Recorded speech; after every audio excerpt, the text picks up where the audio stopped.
That's what we try to do, yes, sir. Okay, on your proposed legislation on tax relief, how is the alternative minimum tax going to help out the middle taxpayer?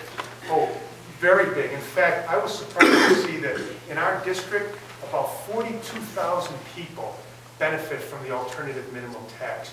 What the alternative minimum tax allows you to do is claim your mortgage interest and claim your taxes on your federal income tax. And that's very, very important to us as New Yorkers, because, especially to us here, because so many people up in our area own their own home.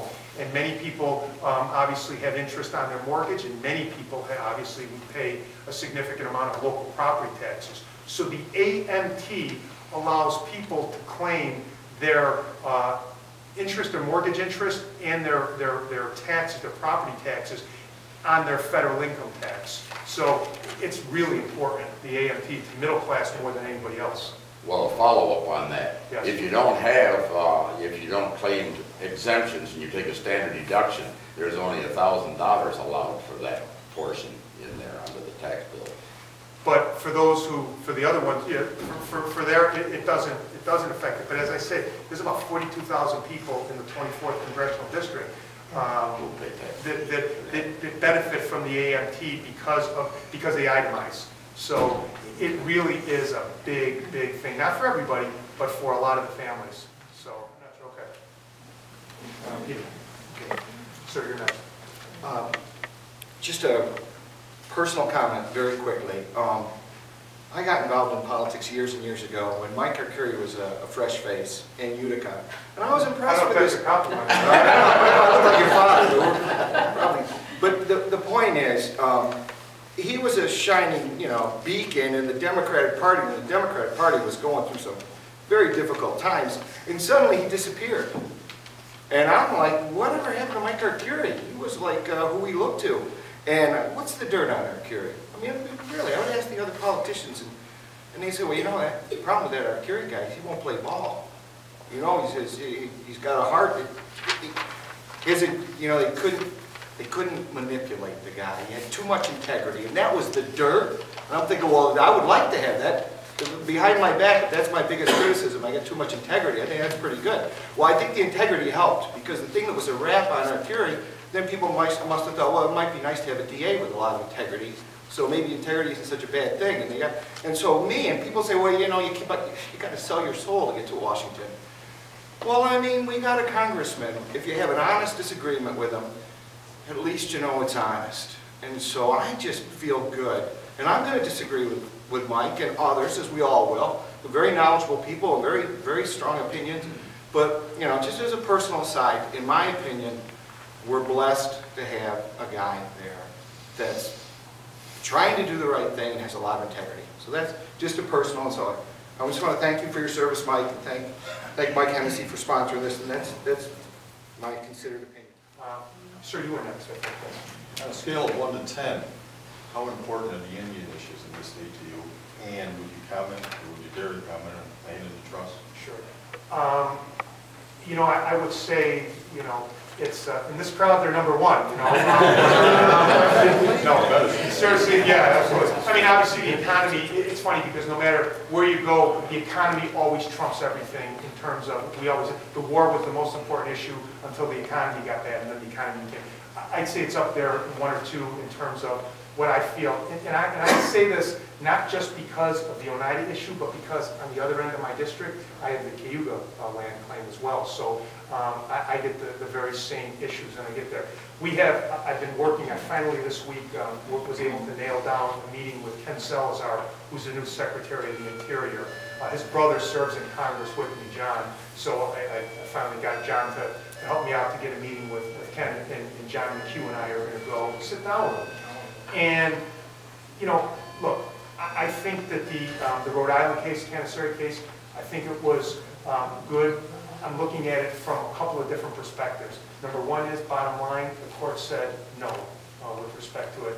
I think that the analysis that they used in terms of evaluating the tribe relative to 1936, 34, relative to 1934 was a good analysis for us. They're honing in, I think, in terms of that.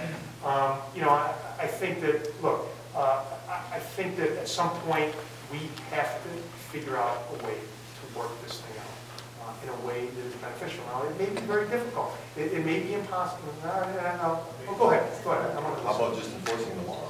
Well, that's obviously an important part. Enforcing the law is important for the state to do. They need to do it. But some things I have control over and some things I don't. And I mean, with respect to where I am, look, I have two things that I think are critically important, and 2.5 things.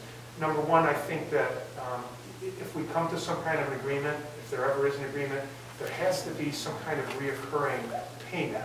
I don't care what they call it, but there has to be a reoccurring payment to the localities and to the county. I do not want to get into a situation like we were in with the tobacco money. The city of Utica was in with the water money. We got a big amount of money, and eventually we used it all up. I think we need to have a continual stream of money over a period of time, regular. And I won't call it taxes. They can call it anything they want, but that is necessary because when I talk to localities, they say they need to know how much they're going to get because they need to budget for it. That's very important. It's important for taxpayers. It's important for economic development. Second thing is there has to be a cap. You cannot. Well, first off, the trust agreements were never meant to be used the way they are being used in this particular situation. That was never the intent of the way it was set up. This is why, and far be it from me to criticize a Supreme Court judge, but that's why the first day of law school they tell you never use dicta, because dicta always opens up. That was when she said, well, this would have been a trust situation. That was not part of the decision. It was dicta in the Supreme Court case. So I'm not sure and that land into trust was ever intended to be this way. If this had, and to say nothing of the fact that New York, we are one of the original colonies. It's not what, and one of the things that I'm going to tell, Secretary Salazar is don't evaluate situations in New York the same way you cannot paint it with one broad brushstroke. West of the Mississippi is different from east of the Mississippi, and there's probably a whole lot of different places in between. And I think Canisseri, Judy, didn't it sort of this, it articulated a little difference between the different approaches. Yes. I think so. So, look, I say this, and I get heat from both sides. Having a casino the way we have, where it is, can be an enormous help to everybody. But we have to come up with some kind of agreement that works for everybody. We are neighbors. We have to figure out a way to do this. I know we can do it. I have no doubt that we can do it. We have to figure out a way to do it. The last thing that I like to do is being in the middle of a fight in a situation like this. This is not, I think, what's best for our community. So I am very hopeful that things can work out. I was certainly going to talk to Secretary Salazar this week and try to hopefully we'll get in this week and just let him know that, hey, look, please, we want to work this thing out. We can use help in working it out. But the last thing, this putting land into trust and then keeping it open-ended is about the worst possible thing that can happen. I mean, and look, I can't help it, I'm a lawyer, so I have to think things through in a logical kind of lawyer way.